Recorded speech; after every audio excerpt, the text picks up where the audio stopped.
September 7th, 1938.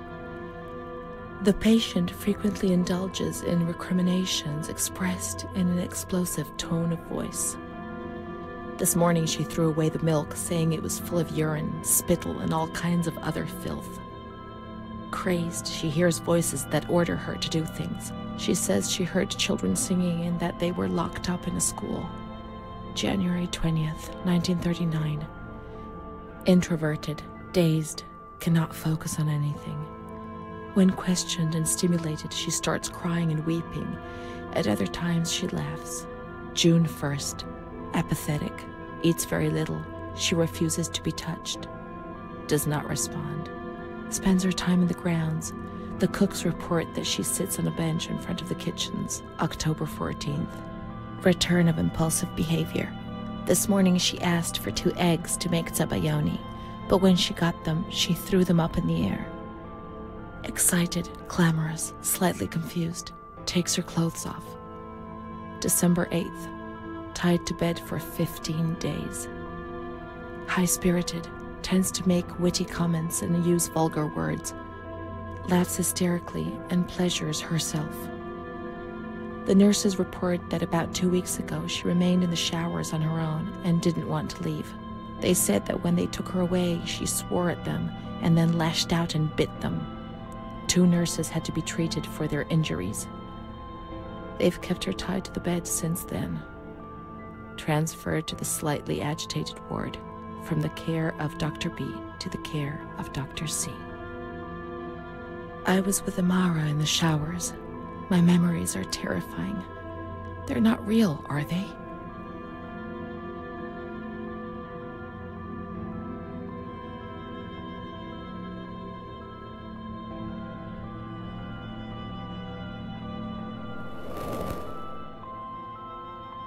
December 15th. Dr. C. Patient notes. The abnormality of her psychic state has induced her to lead a life which is irregular and tends towards delinquency.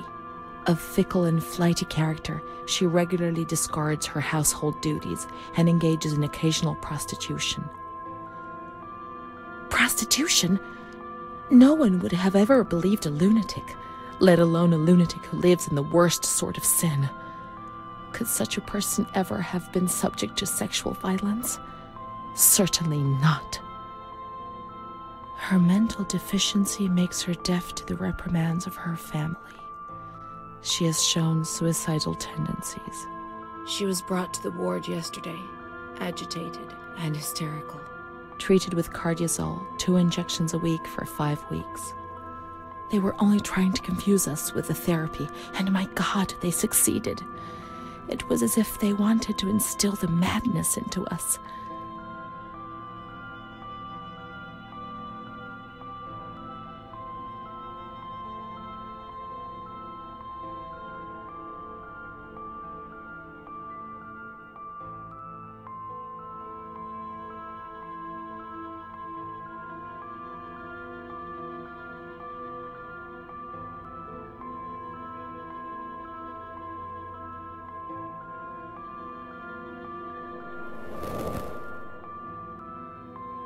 June 2nd.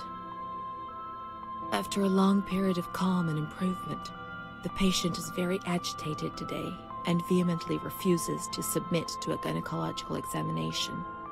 She swears and curses those helping her, flailing her arms and hitting them. According to reports by Dr. B, the patient has been subjected to periodic checkups since she had a spontaneous abortion about 2 years ago in her 3rd month of pregnancy. Conception occurred after she had sexual intercourse with a stranger who sneaked into the hospital grounds. Details are contained in the charges filed at police headquarters in Volterra, a copy of which is attached to these clinical notes. ES therapy. That's how the reality is concealed. It has all been planned very carefully.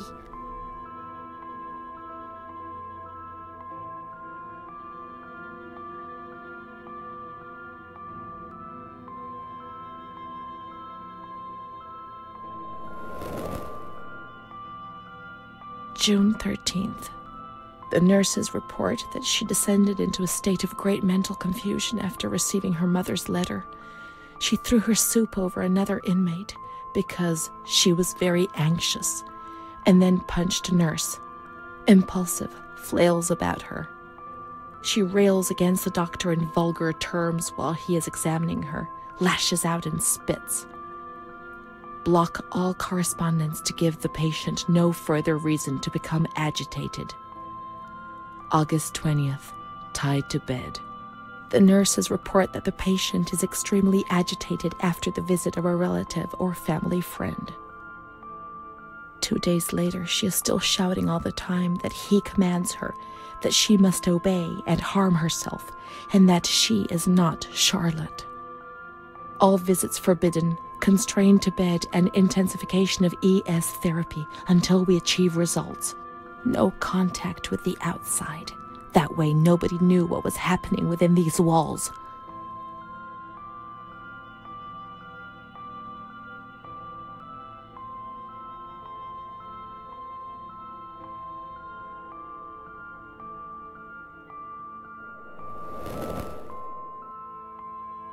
March 3rd. Alert, correct attitude, replies when questioned. The nurses report that the patient is calm. She washes and looks after herself. She affirms the existence of a certain Amara. She says that Amara is a patient who disappeared when she was moved to this ward. No confirmation. Probably a regressive hallucination. Evaluate transfer. Did I imagine Amara? That's not possible. She was there. I know she was there. I feel it. She must have left some traces of her presence.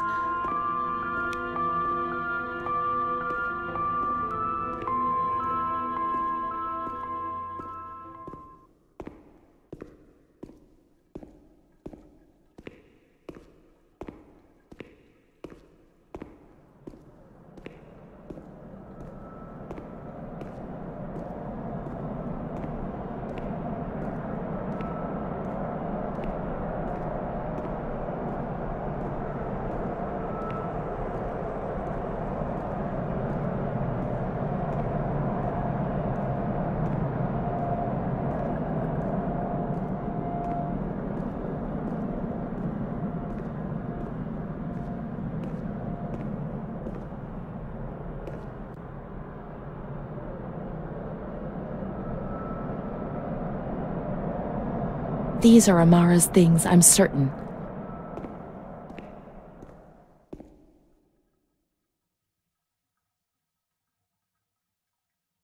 Here we are together. How could I have imagined for a single moment that she never existed? March 12th, 1938. The young girl Renee arrived today. Poor thing, she was terrorized. You see, she remembers the first time we met. I talked to her mother, the dear lady, and she expressed her fears to me, and I promised I'd keep an eye on her daughter. The lady told me her daughter's doll had been taken away, and this worried her, because when she becomes depressed, as she is now, Renee barricades herself in her room and can't communicate. The doll becomes her voice, eyes, and ears. Dr. B said I'll soon get out of here. I'm sorry. I'm so sad to leave Renee. I won't be able to protect her anymore. My poor friend. She was hoping to be able to get out of here, but nobody ever leaves this place. That poor girl is really ill. I am the only one she ever speaks to. I told her I was leaving, and she stared at me, saying that I would never leave. It was quite unnerving. And then she started to cry. I felt like crying too. She didn't say anything else. What worries me is that I'm sure that terrible man is watching her. He was the one who brought her here, and of all the good people, why did it have to be him? She knew. I told her everything. She knew about that man. That's why they wanted to make her disappear from my life. But I instructed a nurse friend of mine to keep an eye on her, and I'm sure she will, because she's a good woman. Her friend the nurse. I vaguely remember. She worked on this ward. Amara, there she is. She existed. She really did exist. There she is, my friend.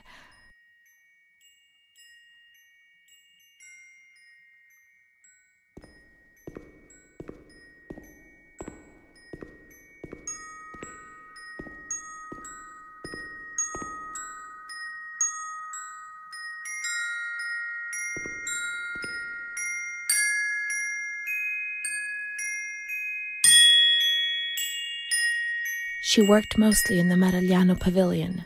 Let's get out of here and find that pavilion. Renee was alone here. Charlotte had abandoned her. And without Charlotte, Renee couldn't communicate with the outside world. Mother knew that.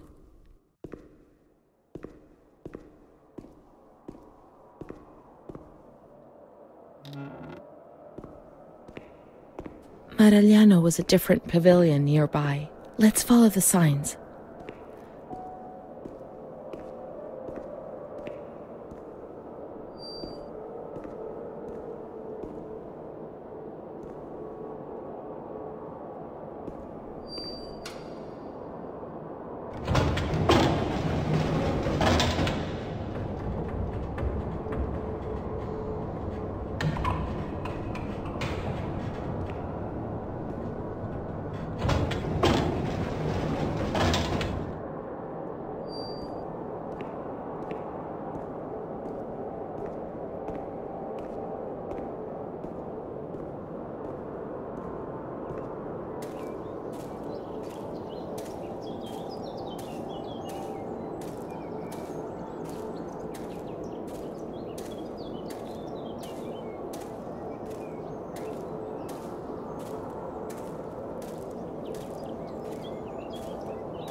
She's kind to everyone, even me.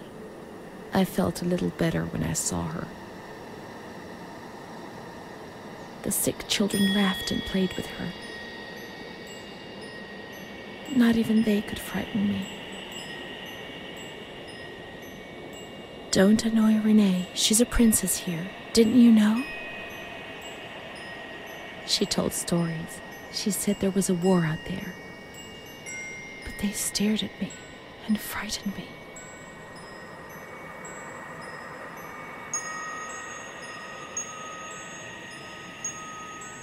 They would come to look for me in the evening, and then no one would have protected me.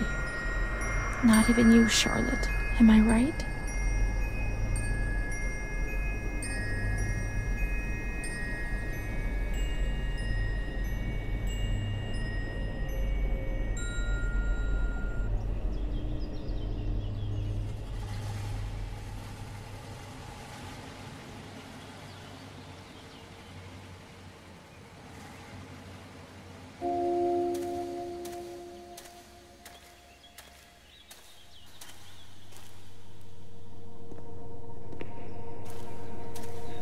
Let's follow the hearse until we reach the graveyard.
There's Charlotte, my voice, my eyes, my ears, my very soul.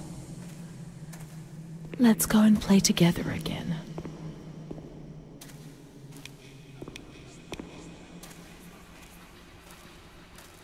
My voice, to say what? Meaningless things. Be offensive to others and get into trouble. Eyes to see desperate people.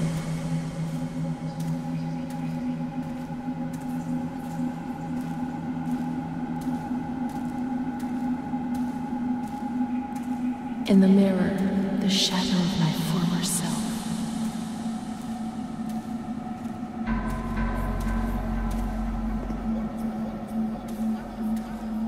Gaunt, worn out, they're killing me slowly, day after day. My ears to hear screams, deliriums, threats, and false promises.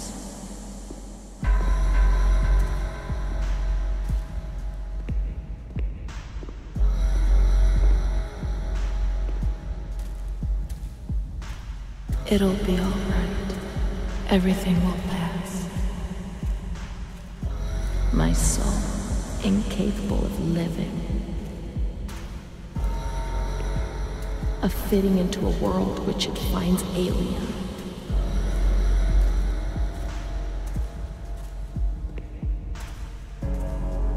It's moving further and further away from me, always further.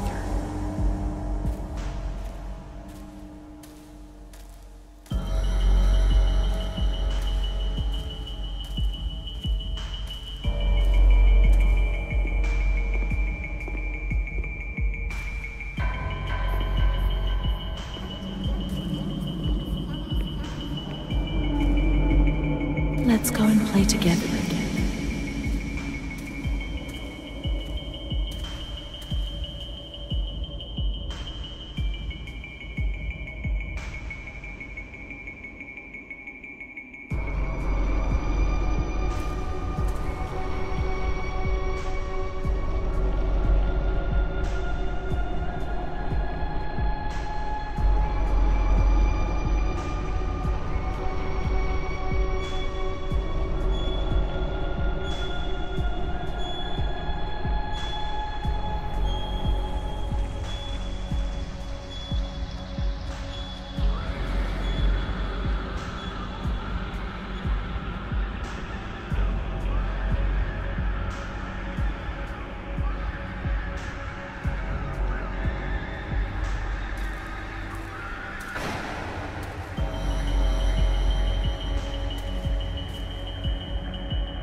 I'd like to lose my voice.